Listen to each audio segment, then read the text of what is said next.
जय श्री सीताराम। प्रिय भक्तों, सीता नवमी का पर्व हिंदू धर्म में अत्यंत पवित्र और दिव्य माना जाता है, क्योंकि इसी दिन माता सीता का प्राकट्य हुआ था, जिन्हें स्वयं देवी लक्ष्मी का अवतार माना जाता है और जो धरती से प्रकट होने के कारण भूमिजा कहलाती हैं। भक्तों, रामायण के अनुसार वैशाख मास के शुक्ल पक्ष की नौमी तिथि के ही दिन जनकपुर के राजा जनक के यहाँ माता सीता का प्राकट्य हुआ था। इसीलिए इस दिन को सीता नवमी कहते हैं। भक्तों, सीता नवमी का महत्व केवल जन्मोत्सव तक सीमित नहीं है, बल्कि यह दिन नारी के आदर्श, स्वरूप, त्याग, धैर्य, सहनशीलता और मर्यादा की जीवंत मिसाल के रूप में भी मनाया जाता है। माता सीता ने अपने जीवन में जो कठिन परिस्थितियां झेली, चाहे वह 14 वर्षों का वनवास हो, रावण द्वारा हरण हो या फिर अग्नि परीक्षा, उन्होंने हर परिस्थिति में अपने धर्म, सत्य और पवित्रता को बनाए रखा। इसीलिए उन्हें पतिव्रता स्त्रियों की सर्वोच्च आदर्श माना जाता है और इसी कारण से सीता नवमी के दिन महिलाएं उनसे शक्ति और आशीर्वाद प्राप्त करने के लिए व्रत रखती हैं। भक्तों, धार्मिक मान्यता है कि जो भी भक्त सीता नवमी के दिन माता सीता की सच्चे मन से पूजा करता है, उसके जीवन से दरिद्रता, दुख और क्लेश दूर हो जाते हैं और घर में सुख, शांति और समृद्धि का वास होता है। क्योंकि माता सीता स्वयं देवी लक्ष्मी की स्वरूप हैं, इसीलिए उनकी कृपा से धन, वैभव और सौभाग्य की प्राप्ति होती है। यही कारण है कि इस दिन विशेष रूप से विवाहित स्त्रियां अपने पति की लंबी आयु और परिवार की खुशहाली के लिए व्रत रखती हैं और कुंवारी कन्याएं भी अच्छे जीवन साथी की कामना करती हैं। भक्तों, सीता नवमी का संबंध भगवान श्री राम से भी गहराई से जुड़ा है, क्योंकि माता सीता उनकी अर्धांगिनी हैं और दोनों का संबंध केवल पति पत्नी का नहीं, बल्कि धर्म और आदर्श जीवन का प्रतीक है। जब भगवान श्री राम ने शिव जी का पिनाक धनुष पर प्रत्यंचा चढ़ाकर स्वयंवर में माता सीता का वरण किया, तब से उनका मिलन एक आदर्श विवाह इस सर्वस्व सनातन धर्म में प्रतीक बन गया। इसीलिए सीता नवमी के दिन श्री राम और माता सीता की संयुक्त पूजा करने से प्रेम, विश्वास और समझ बढ़ती है। भक्तों, एक और महत्वपूर्ण तथ्य यह है कि माता सीता को प्रकृति और धरती की देवी भी माना जाता है। इस दिन वृक्षों, नदियों और भूमि की पूजा करने का भी विशेष महत्व बताया जाता है। भक्तों, पुराणों में यह भी वर्णन मिलता है कि सीता नवमी के दिन व्रत और पूजा करने से व्यक्ति के पिछले जन्मों के पाप भी समाप्त हो जाते हैं और उसे मोक्ष की प्राप्ति का मार्ग मिलता है। इस दिन कथा सुनना, रामायण का पाठ करना और भक्ति में लीन रहना अत्यंत शुभ माना गया है। विशेष रूप से सीता राम नाम का जप करने से मन को शांति और माता सीता की कृपा मिलती है। कथा के अनुसार त्रेता युग में एक बड़ी ही विशाल मिथिला नामक नगरी थी। उस मिथिला नगरी के राजा जनक थे। राजा जनक बड़े ही महान राजा थे। उनके राज्यकाल में पूरी मिथिला नगरवासी प्रसन्नता पूर्वक, सुखपूर्वक निवास करते थे।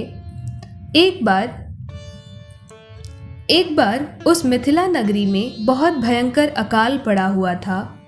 कई वर्षों से वर्षा नहीं हो रही थी, खेत खलिहान सूख चुके थे और प्रजा भी इससे अत्यंत दुखी थी।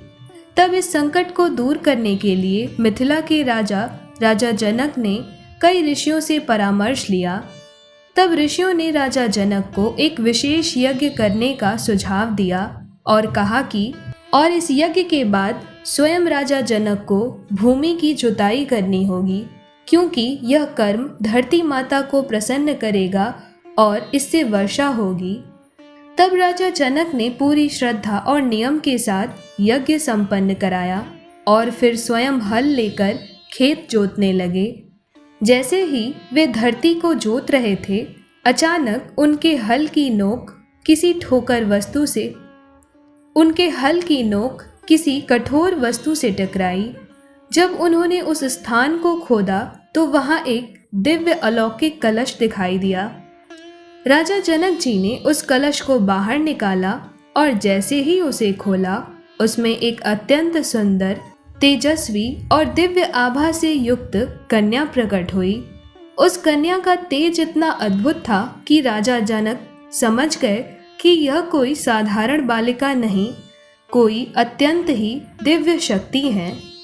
परंतु कुछ ही क्षणों में ये एहसास उन्हें भूल गया। वो उसे दिव्य तो समझ रहे थे, परंतु उनको ये आभास नहीं था कि यह तो स्वयं देवी लक्ष्मी की अवतार थीं। जैसे ही उन्होंने उस कन्या को अपनी गोद में उठाया, उनके हृदय में अद्भुत प्रेम और अपनापन जाग उठा, मानो वह उनकी अपनी संतान हो। उसके पश्चात उस अद्भुत दिव्य अलौकिक कन्या को लेकर राजा जनक महल चले गए और इस प्रकार से बाद में राजा जनक और उनकी पत्नी रानी सुनैना ने उस दिव्य कन्या का पालन पोषण और बड़े ही प्रेम और संस्कारों के साथ किया और उस दिव्य बालिका का नाम सीता रखा गया। भक्तों, पौराणिक मान्यताओं के अनुसार माता सीता धरती से प्रकट हुई थीं, इसीलिए उनका एक नाम भूमिपुत्री भी है। और उनका सीता नाम पड़ने का कारण यह भी बताया जाता है कि वह हल की रेखा यानी सीत से प्राप्त हुई थीं, इसीलिए उनका नाम सीता रखा गया था। भक्तों, पौराणिक मान्यताओं में यह भी वर्णन मिलता है कि महर्षि याज्ञवल्क्य ने अपनी दिव्य शक्ति से माता सीता की आत्मा और कलाओं को राजा जनक की पत्नी देवी सुनैना के गर्भ में स्थापित किया था, जिससे वह केवल अपनी दिव्य शक्ति से माता सीता की आत्मा और कलाओं को राजा जनक की पत्नी देवी सुनैना के गर्भ में स्थापित किया था और उसके बाद ही माता सीता प्राप्त हुई थीं। भक्तों, इस प्रकार से माता सीता का मिथिला में प्राकट्य हुआ था। समय के साथ माता सीता बड़ी हुईं और उनके भीतर अद्भुत गुण प्रकट होने लगे, जैसे कि विनम्रता, करुणा, धैर्य और अपार शक्ति। ऐसा कहा जाता है कि माता सीता ने बचपन में ही भगवान शिव के पिनाक धनुष को सहजता से उठाकर यह संकेत दिया था कि वे कोई साधारण नारी नहीं हैं, और यही कारण था कि उनके स्वयंवर में वही पुरुष उनसे विवाह कर सकता था जो उस दिव्य धनुष को उठाकर उस पर प्रत्यंचा चढ़ा सके।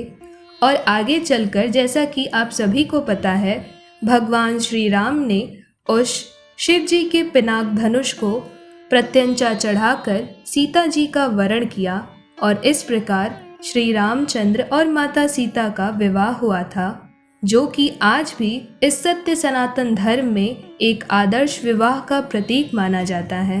भक्तों, माता सीता को कई अन्य नामों से भी जाना जाता है, जैसे कि जानकी, जनकात्मजा, जनकसुता, मैथिली, भूमिजा और भूसुता। ये सभी दिव्य नामों से भी माता सीता को जाना जाता है, परंतु उनका सबसे प्रसिद्ध और सभी गुणों और सभी शक्तियों से परिपूर्ण सीता नाम ही सत्य सनातन धर्म में प्रसिद्ध है। भक्तों, ये तो थी माता सीता के जन्मोत्सव। अब आइए सुनते हैं सीता नवमी की एक दूसरी बड़ी ही पौराणिक और प्रचलित कथा, जिसे केवल सुनने मात्र से ही मनुष्य इस मोह माया के भवसागर से पार हो जाता है। तो इसे अंत तक ध्यान लगाकर अवश्य सुनिए। भक्तों, सीता नवमी की दूसरी पौराणिक कथा के अनुसार मारवाड़ क्षेत्र में एक वेदवादी श्रेष्ठ धर्मधुरीण ब्राह्मण निवास करते थे। उनका नाम देवदत्त था। उन ब्राह्मण की बड़ी सुंदर रूपवर्तिता पत्नी थी। उनका नाम शोभना था। ब्राह्मण देवता जीविका के लिए अपने गांव से अन्य किसी गांव में भिक्षाटन के लिए गए हुए थे। इधर ब्राह्मणी कुसंगत में फंसकर व्यभिचार में प्रवृत्त हो गई। अब तो पूरे गांव में उसके इस निंदित कर्म की चर्चाएं होने लगीं, परंतु उस दुष्टा ने गांव ही जलवा दिया। दुष्कर्मों में रत रहने वाली वह दुर्बुद्धि मरी तो उसका अगला जन्म चांडाल के घर में हुआ। पति का त्याग करने से वह चांडालिनी बनी। गांव जलाने से उसे भीषण कुष्ठ रोग हो गया तथा व्याभिचार कर्म के कारण वह अंधी भी हो गई। अपने कर्म का फल उसे भोगना ही था और इस प्रकार वह अपने कर्म के योग से दिनों दिन दारुण दुख प्राप्त करती हुई देश देशांतर में भटकने लगी। एक बार दैव योग से वह भटकती हुई कौशलपुरी पहुंच गई। संयोगवश उस दिन वैशाख मास के शुक्ल पक्ष की नवमी तिथि थी, जो समस्त पापों का नाश करने में समर्थ है। सीता नवमी के पावन उत्सव पर भूख प्यास से व्याकुल वह दुखियारी बेचारी इस प्रकार प्रार्थना करने लगी, हे सज्जनों, मुझ पर कृपा कर कुछ भोजन सामग्री प्रदान करो, मैं भूख से मर रही हूँ। ऐसा कहती हुई वह स्त्री श्री कनक भवन के सामने बने 1000 पुष्प मंडित स्तंभों से गुजरती हुई उसमें प्रविष्ट हुई। उसने पुनः पुकार लगाई, अरे कोई तो मेरी मदद करो, मुझे कुछ भोजन दे दो। तभी इतने में उसकी दारुण पुकार सुनकर एक भक्त ने उससे कहा, देवी, आज तो वैशाख मास के शुक्ल पक्ष की पवित्र सीता जानकी नवमी तिथि है। भोजन में अन्न देने वालों को पाप लगता है, इसीलिए आज तो अन्न नहीं मिलेगा। कल पारणा करने के समय आना, ठाकुर जी का प्रसाद भरपेट मिलेगा।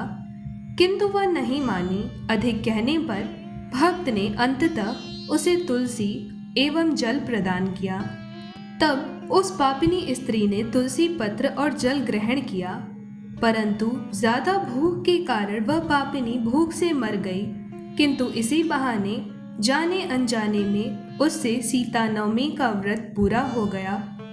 अब तो परम कृपालिनी सर्वस्व स्वामिनी श्री माता सीता ने उसे समस्त पापों से मुक्त कर दिया, क्योंकि जाने अनजाने में ही सही उसने सीता नवमी के दिन उपवास कर लिया। इस व्रत के प्रभाव से वह पापिनी स्त्री निर्मल होकर स्वर्ग में आनंद पूर्वक अनंत वर्षों तक रही। तत्पश्चात वह कामरूप देश के महाराज जयसिंह की महारानी कामकला के नाम से विख्यात हुई। जति स्मरा उस महान साध्वी ने अपने राज्य में अनेक देवालय बनवाए, जिनमें जानकी रघुनाथ की प्रतिष्ठा करवाई। और इस दिन तत्पश्चात वह अगले जन्म में कामरूप देश के महाराजा जयसिंह की महारानी कामकला के रूप में प्रख्यात हुई। सीता नवमी के व्रत के प्रभाव से उसे अपने पहले जन्मों का स्मरण पूर्ण रूप से बना रहा, जिसके कारण महारानी कामकला ने जो पूर्व में पाप किए उसका पश्चाताप करने के लिए अपने राज्य में अनेक देवालय बनवाए, जिसमें से श्री जानकी रघुनाथ की प्राण प्रतिष्ठा भी करवाई। इस प्रकार उन्होंने अपना पूरा जीवन श्री रघुनाथ जी और माता सीता जी की सेवा को समर्पित कर दिया। तत्पश्चात वह अगले जन्म में कामरूप देश के महाराजा जयसिंह की महारानी कामकला के रूप में प्रख्यात हुई। सीता नवमी के व्रत के प्रभाव से उसे अपने पहले जन्मों का स्मरण पूर्ण रूप से बना रहा, जिसके कारण महारानी कामकला ने जो पूर्व में पाप किए उसका पश्चाताप करने के लिए अपने राज्य में अनेक देवालय बनवाए, जिसमें से श्री जानकी रघुनाथ की प्राण प्रतिष्ठा भी करवाई। इस प्रकार उन्होंने अपना पूरा जीवन श्री रघुनाथ जी और माता सीता जी की सेवा को समर्पित कर दिया। भक्तों, इसी प्रकार आज भी इस कलिकाल में जो भी मनुष्य वैशाख मास की नवमी तिथि यानी जानकी नवमी, सीता नवमी का श्रद्धापूर्वक व्रत रखते हैं, माता सीता की आराधना करते हैं, रामायण आदि ग्रंथों का पाठ करते हैं, तो माता सीता उनसे प्रसन्न होकर उन्हें सुख समृद्धि, अखंड सौभाग्य और सुख शांति का आशीर्वाद प्रदान करती हैं और वह मनुष्य इस मोह माया के बंधन से छूटकर साकेत धाम को प्राप्त होता है।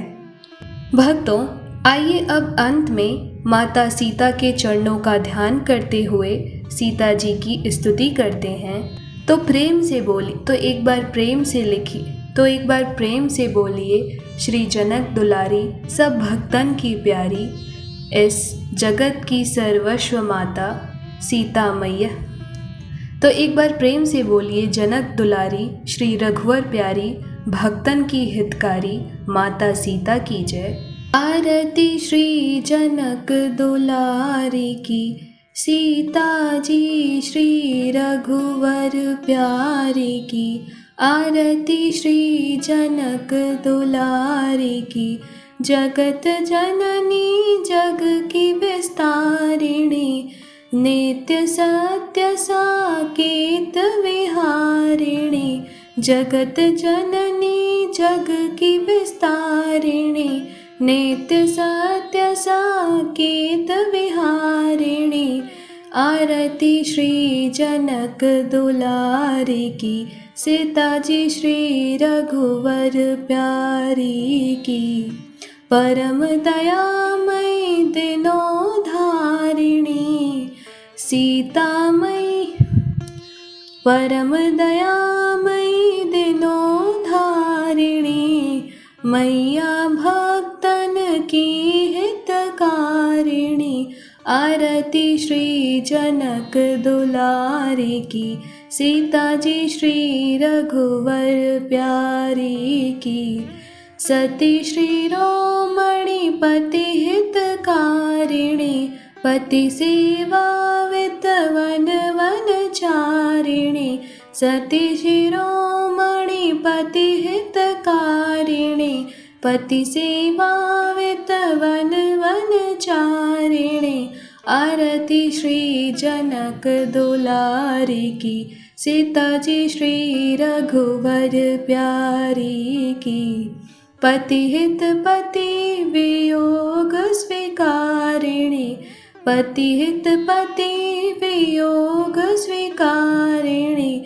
त्याग धर्म मूर्ति धारिणी की। आरती श्री जनक दुलारी की, सीता जी श्री रघुवर प्यारी की। विमल कीर्ति सब लोकन छाई, नाम लेत पवन मति आई। विमल कीर्ति सब लोकन छाई, नाम लेत पवन मति आई।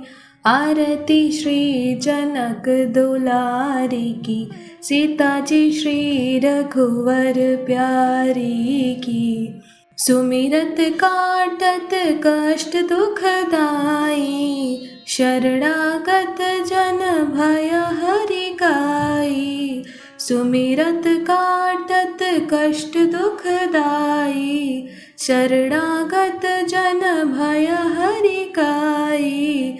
आरती श्री जनक दुलारी की, सीता जी श्री रघुवर प्यारी की। आरती श्री जनक दुलारी की, सीता जी श्री रघुवर प्यारी की।